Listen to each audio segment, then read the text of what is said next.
সাহাবী নবী দেখার জন্য পাগল ছিলেন। আবু বকরের পছন্দের একটা আমল হলো আন-নাযরু ইলা ওয়াজহি রাসূলিল্লাহ। আবু বকরের পছন্দের আমল হলো নবীর চেহারা দেখা। এক সাহাবী তো নবী দেখতে পারবে না বলে আল্লাহকে বলে, আল্লাহ আমার চোখ লাগবে না। আল্লাহর রাসূলের ইন্তেকাল হয়ে গেলে মদিনার অলি গলিতে নবীর ইন্তেকালের খবরের এলান যখন ঘটতাছে, সাহাবী আব্দুল্লাহ বিন যায়েদ বিন আব্দে রব্বিহি খেজুরের বাগানে কাজ করতেছেন। শুনে ফেলেছেন রাসূল নাই রে, এই মদিনাবাসী রাসূল নাই, নবী কিন্তু চলে গেছে। খবরটা আব্দুল্লাহ বিন যায়েদ বিন আব্দে রব্বিহি শোনার সাথে সাথে আল্লাহকে হাত তুলে বলে, ওগো আল্লাহ, তুমি নাকি তোমার বন্ধুরে লয়ে গেছো, যে চোখ দিয়া আমি রাসূল দেখতে পারবো না অমন চোখ আমার লাগবে না। যে চোখ দিয়া তোমার নবীর চেহারা দেখা যাবে না, এই চোখ দিয়া দুনিয়ার আর কোনো মানুষের চেহারা দেখতে চাই না। আল্লাহ, আমার চক্ষুকে তুমি অন্ধ বানায় দাও। এমন গভীর হৃদয়ের জায়গা থেকে দোয়াটা করেছে, মহান আল্লাহ দোয়া ফেরত দিতে শরম পেয়েছে। সাথে সাথে সাহাবীর দুইটা চক্ষু অন্ধ হয়ে যায়। আলেম ওলামার দশা তাই। আমি ওনাকে আব্দুল মতিন ভাই ওনাদের সিরাজগঞ্জের চরে গেছি, চরে মহিলারা আসছে যে পরিমাণ, পুরুষ এই পরিমাণ, বেড়িরাও দেখবে এরকম দশা। কি আর প্যান্ডেল ট্যান্ডেল যা করছে এটি সিরাবিরা আনছে জেলখানা থেকে বের হওয়ার পর পর।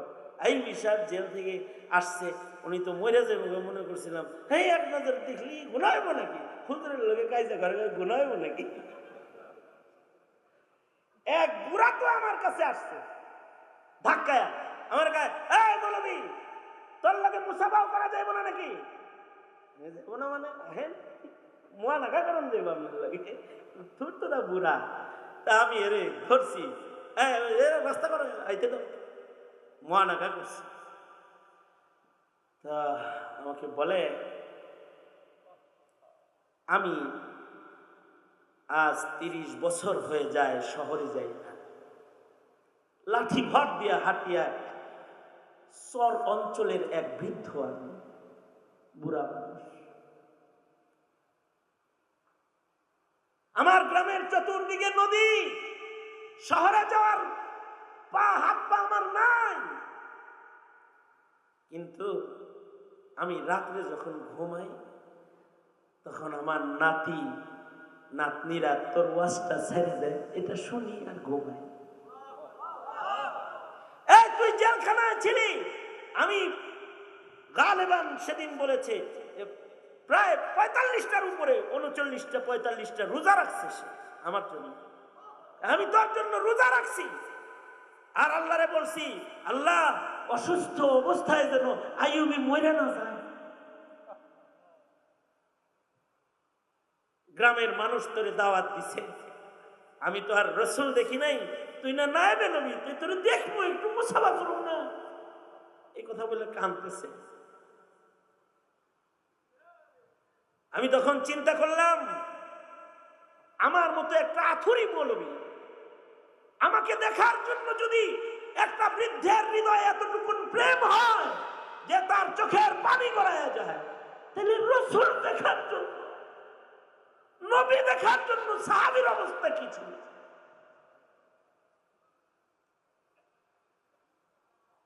আল্লাহর রাসূল বলেন, ইন্নামাল উলামা ওয়ারাসাতুল আম্বিয়া। আল্লাহর নবী বলেন, কিয়ামত পর্যন্ত যাদের আল্লাহ তাআলা ইলমের দৌলত দান করবেন, নবী বলেন এই আলেমরা আমি নবীর ওয়ারিস। রাসূল বলেন আনা খাতামুন নবিয়্যিন লা নবিয়্যা বাদি, আমার পরে কোনো নবী নাই, কিন্তু আমার পরে আমার ওয়ারিস আছে। যারা আমার ওয়ারিসকে মহব্বত করলে তারা আমাকে মহব্বত করলে, যারা আমার ওয়ারিসদের চেহারা দেখলে তারা আমি রাসূলকেই দেখলে, যারা আমার ওয়ারিসকে ভালোবাসলে তারা আমাকে ভালোবাসলে। এই কারণে আল্লাহর রাসূল বলেন আমার উম্মতেরা শোনো, আমার উম্মতের ভেতরে সবচেয়ে দামি হলো আলেম। যদি পারো কোন আলিমান, আলেম হয়ে যাও।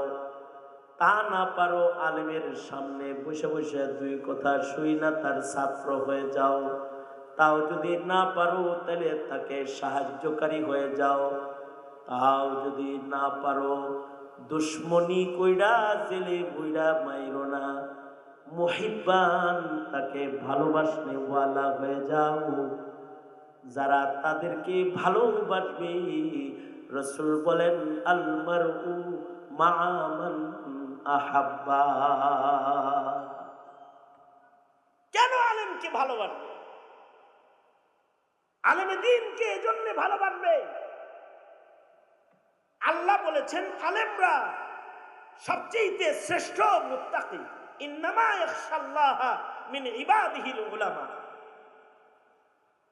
আলেমকে তুমি এজন্য ভালোবাসবে। আলেমরা ইলমওয়ালা, তাই তারা হালাল হারাম দেখে, কেউ ভুল করলে সেটা দেখে, কেউ শুদ্ধ করলে তাও দেখে। এ কারণে আলেম প্রতিবাদী হয়, আলেম গর্জন দেয়, চিৎকার দেয়, দোজখ আর জাহান্নাম দেখে দেয়, ভুল হলে পরে ধরা দেয়। এটা আলেমের কাজ। এ কারণে আলেমকে ভালোবাসে। আলেম বলেছে তোমার নেতা এটা ভুল করেছে, এটা ভুল করেছে, এটা ভুল করেছে, আলেমকে ধন্যবাদ দিবা, কপালে চুমু দিবা। তাকে মার দিতে চাও, তাকে মারতে চাও তুমি? তোমার নেতার ভুল ধরেছে আলেমে? না, তোমার নেতা যদি ভুল করে থাকে, আলেম যদি ধরে দিয়ে থাকে, নায়েবে নবীর কাজ করেছে।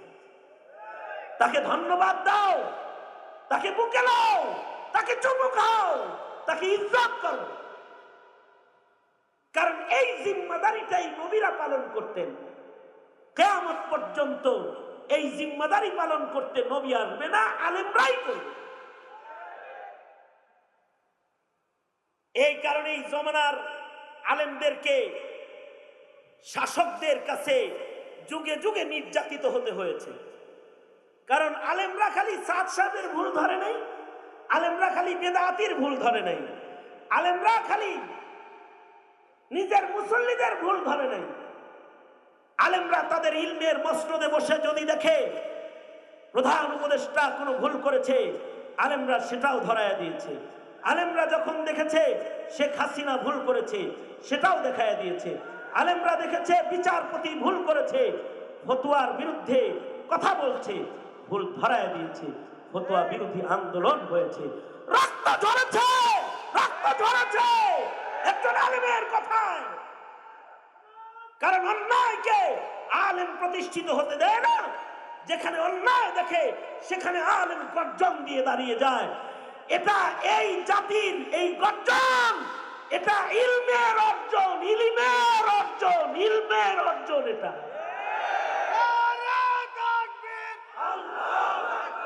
ইসলামের শত্রুরা হুঁশিয়ার সাবধান, হুঁশিয়ার সাবধান, ইসলামের শত্রুরা।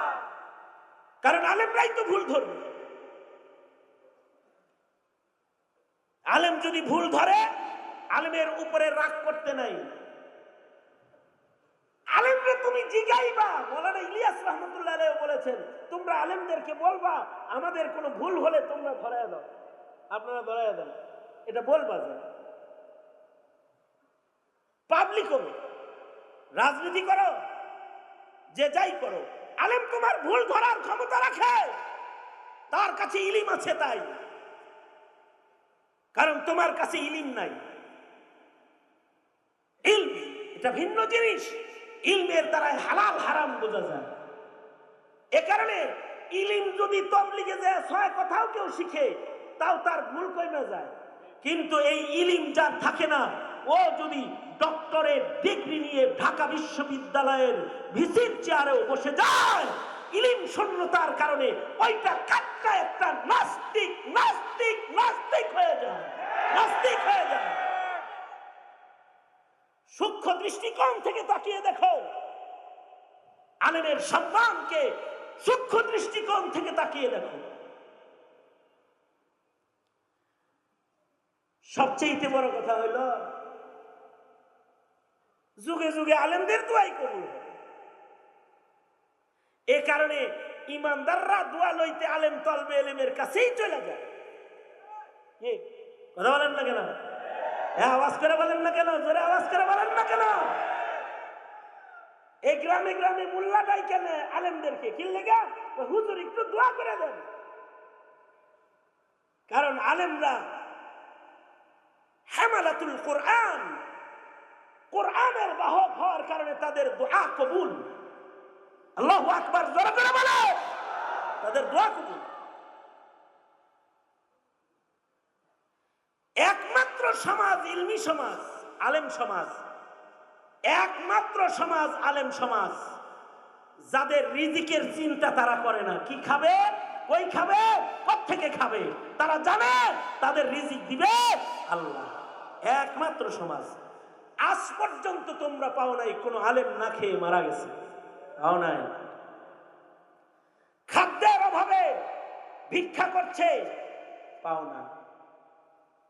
আলেম ভিক্ষুক পাও রাস্তায়? হাফেজে কোরআন ভিক্ষুক পাইছো? দাওরা পাঠ ভিক্ষুক পাইছো? এই রাস্তায় হাজার হাজার ভিক্ষুক আছে, পাইছো একটা? পাও না। আলেমরা যে শিক্ষালয়ে শিক্ষাঙ্গনে শিক্ষা গ্রহণ করে, এই শিক্ষাঙ্গন গুলোতে সরকারের টাকা যায় না। সরকারের বাজেট বরাদ্দ স্কুল কলেজ ইউনিভার্সিটি খায়। মৌলবীরা আজকে বোর্ডিং মাদারীনগর মাদ্রাসায় চলতেছে, কালকে কি খাবে জানে না। রাত 12টার সময় ট্রাক ভর্তি চাল কে দেয় তাও জানে না, তাও জানে না। যাও জামিয়াত ইব্রাহিমে যাও, যে হুজুররে বলো অ্যাকাউন্টে কত টাকা আছে। আশ্চর্য, আওয়ামী লীগ এরা মাদ্রাসার অ্যাকাউন্ট আর মৌলবীদের অ্যাকাউন্ট তারা চেক করেছে, কিন্তু তার দলের লোকেরা যে দেশের সম্পদ চুরি করে সম্পদের পাহাড় করেছে এটা তদন্ত করে নাই। কিন্তু মোল্লার অ্যাকাউন্টে কত আছে এটা দেখছে। আমি জেলের থেকে বেরোবার পরে আমার একজন কয়, হুজুর আপনার যে 60 লাখ ছিল পাইছেন তো? পত্রিকায় নাম আসছে, জাহিদ সাহেবের অ্যাকাউন্টে 60 লাখ আছে। মৌলবীর অ্যাকাউন্ট দেখেছে, অথচ মোল্লারে খাওয়ায় আল্লাহ। মোল্লা খায় আল্লাহর খানা।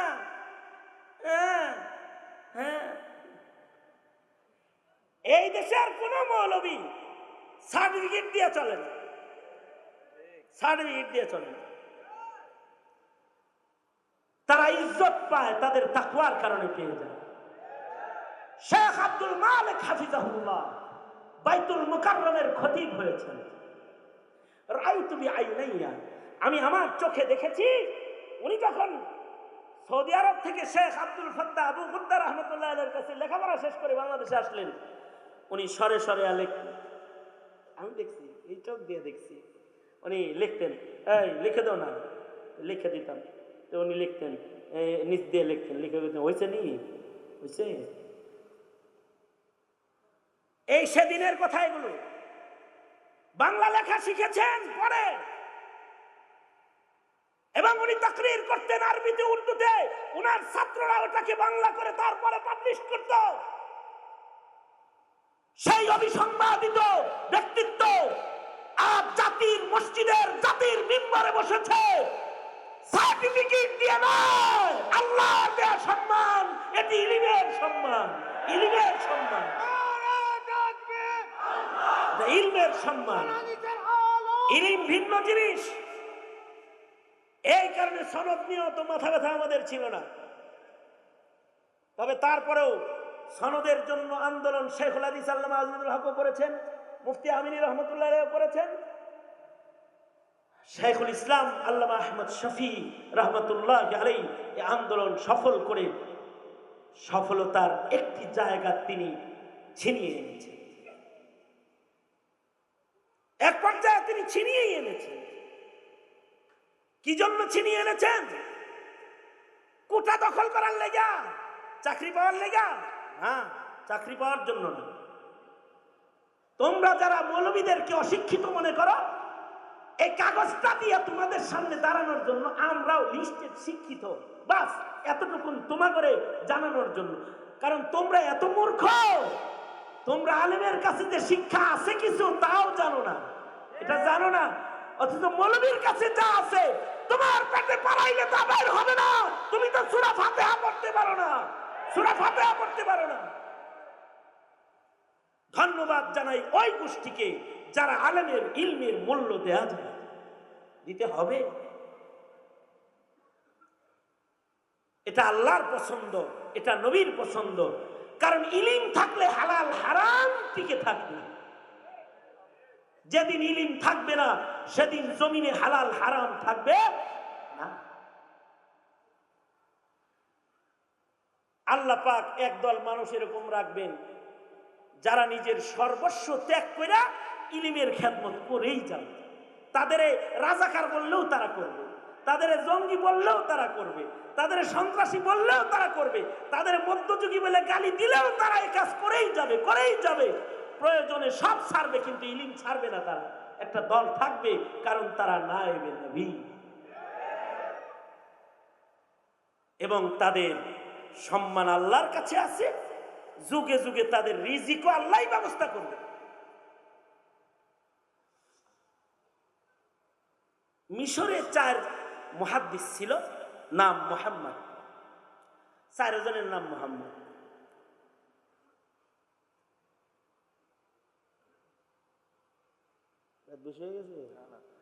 ছেড়ে দিতেছি আমি 5 মিনিট। মিশরে 4 মুহাদ্দিস ছিল, এই 4 মুহাদ্দিসের নাম মুহাম্মদ। আশ্চর্য বিষয় হলো এই 4 মুহাদ্দিস লক্ষ লক্ষ হাদিসের হাফেজ, লাখ লাখ হাদিস মুখস্থ। সুবহানাল্লাহ আগামীকালকে বললেন।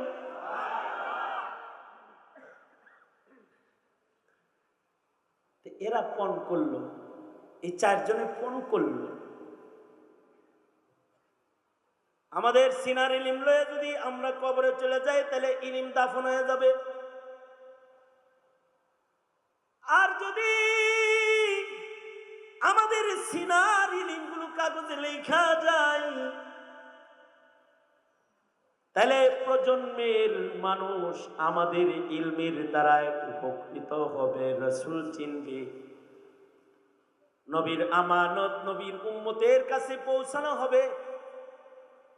4 জনে মিলাপন করলো, আমরা আমাদের সিনায় যত ইলিম আছে এগুলোকে কাগজে লিখব,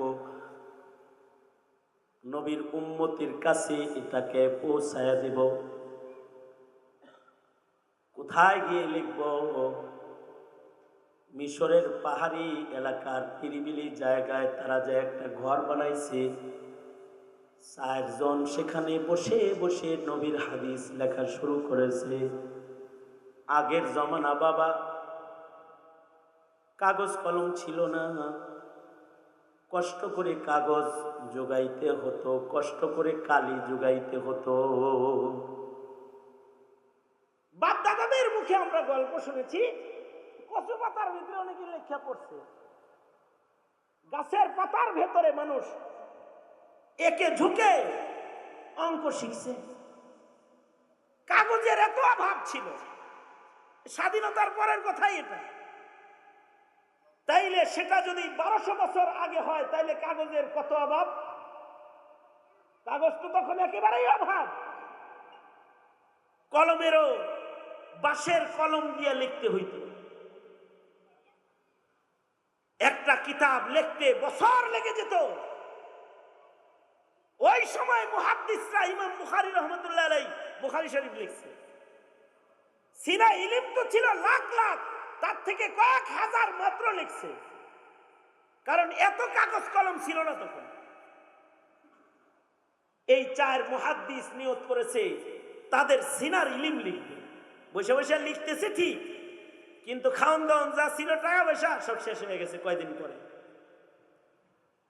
কয়েক মাস লিখছে, লেখার পরে এবার দেখে যে কুলাইতে পারে না, এবার তো খেদমত বন্ধ। সাফহাত মিন সাবরিল উলামা, আলেমদের সবর এটা। এই 4 জনে মিলা পরামর্শ করলো, আমাদের টাকা যেহেতু শেষ হয়ে গেছে, ইলমের খেদমত বন্ধ করা যাবে না। 3 জনে লিখব, 1 জনে প্রতিদিন বাজারে কাজ করব। পালাক্রমে 1 জন বাজারে গিয়ে কাজ করব। আওয়াজ বাড়াইতে কোন? পালাক্রমে 1 জন গিয়ে বাজারে কাজ করব। 1 জনের ইনকাম 4 জনে খাবো। আগামীকালকে থেকে যেহেতু খাবার নাই, সুতরাং আগামীকালকে আমাদের 4 জনের 1 জন বাজারে যাইবা, সে ইনকাম করে আনবা। আমরা 3 জন হাদিস লিখতে থাকবো। আবার পরের দিন 2য় জন বাজারে যাইবা, বাকি 3 জনে লিখবো। পালা বদল করে করে পরের দিন আরেকজন যাইবা, তারপরের দিন আরেকজন যাইবা। আর আমরা বসে বসে লিখবো। 3 জন 1 জন ইনকাম করবা, আমরা এখানে বসে খাবো। তাও নবীর খিদমতে হাদিসের ধারাকে আমরা অব্যাহত রাখবো। এখন এই পালাক্রমে যে 4 জন যাবে, প্রথম দিন কে যাবে, 2য় দিন কে যাবে, 3য় দিন কে যাবে, এটা লটারির দ্বারা নির্বাচন করো। আজকে 4টা নাম লিখে লটারি হবে, যে চলে যাবে। পরের দিন 3 নাম লিখে লটারি হবে, একটা উঠবে, সে চলে যাবে। তারপরের দিন 2 নাম নিয়ে লটারি হবে, 3য় জন লটারির মাধ্যমে নির্বাচন হবে, সে কাজ করতে যাবে। তাহলে কোনো ঝগড়াটা রইল না, ঠিক আছে।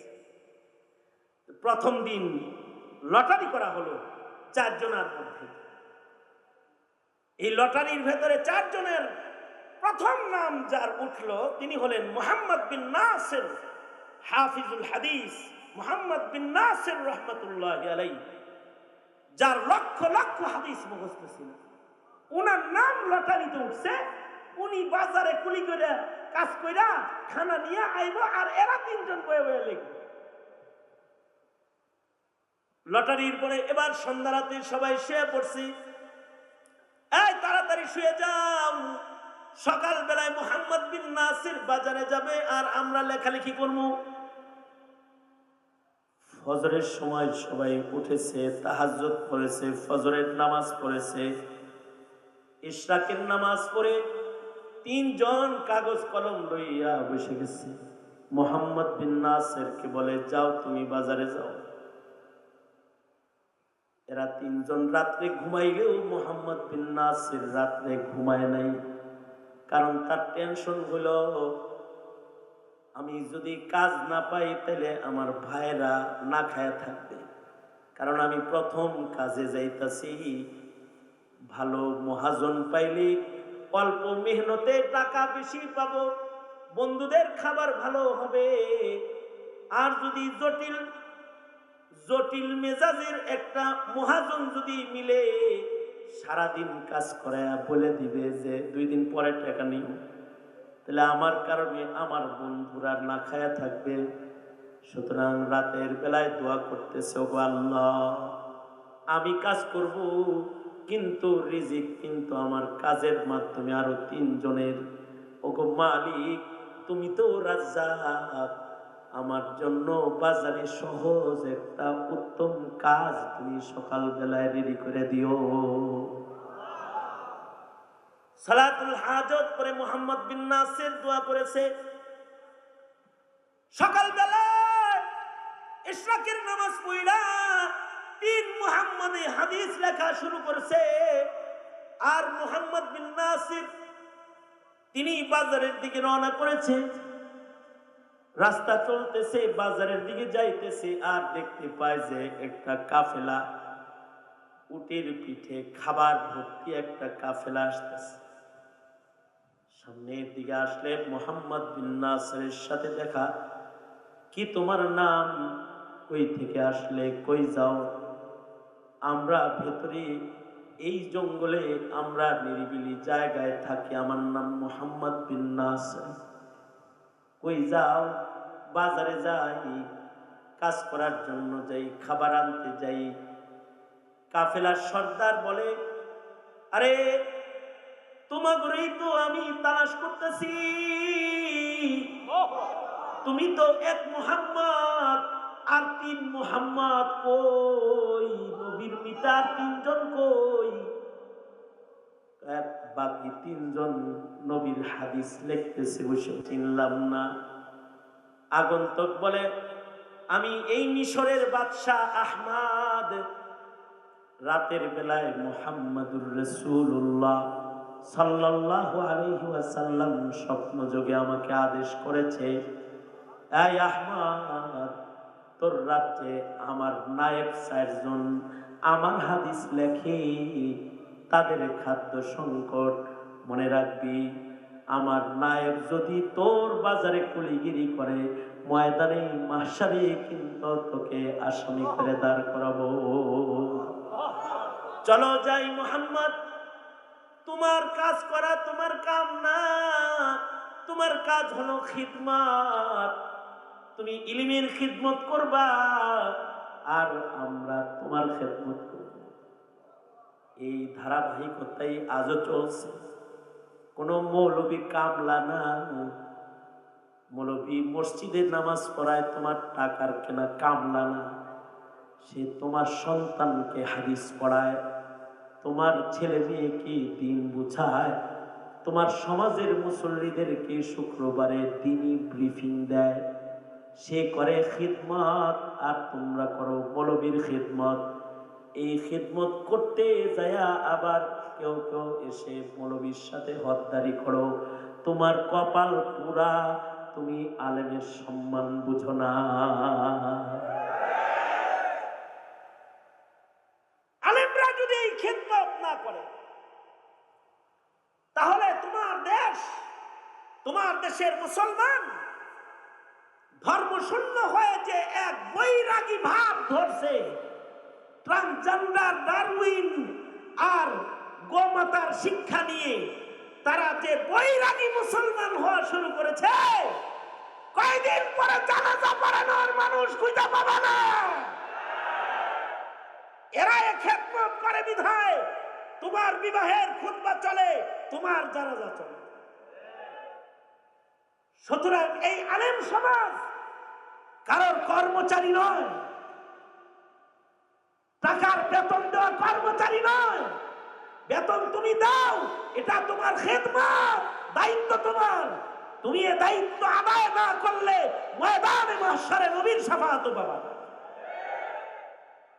কারণ একটি দল লাগবে যারা দ্বীনের কথা বলবে নিঃস্বার্থ।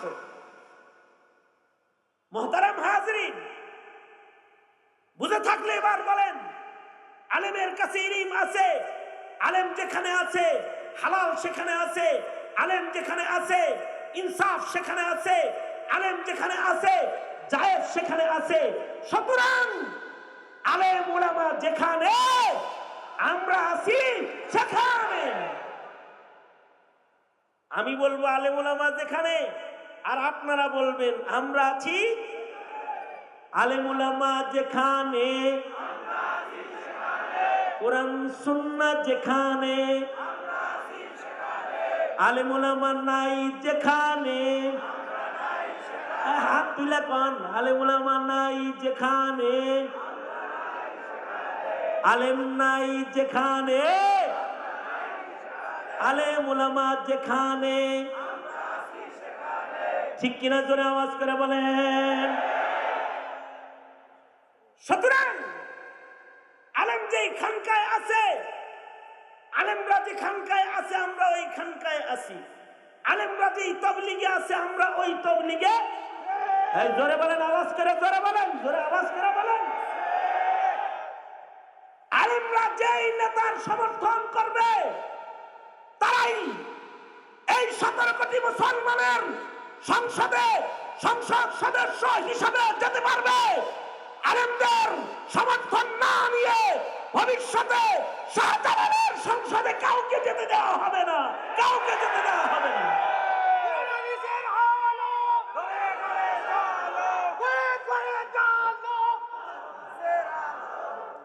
সুতরাং আগামীকালকে সোহরাওয়ার্দী উদ্যানে দাওয়াত ও তাবলীগের মিশনকে সামনে এগিয়ে নিতে আমাদের করণীয় ও বর্জনীয় নিয়ে উলামায়ে কেরাম সোহরাওয়ার্দী উদ্যানে অবস্থান করছেন আগামীকাল ইনশাআল্লাহ।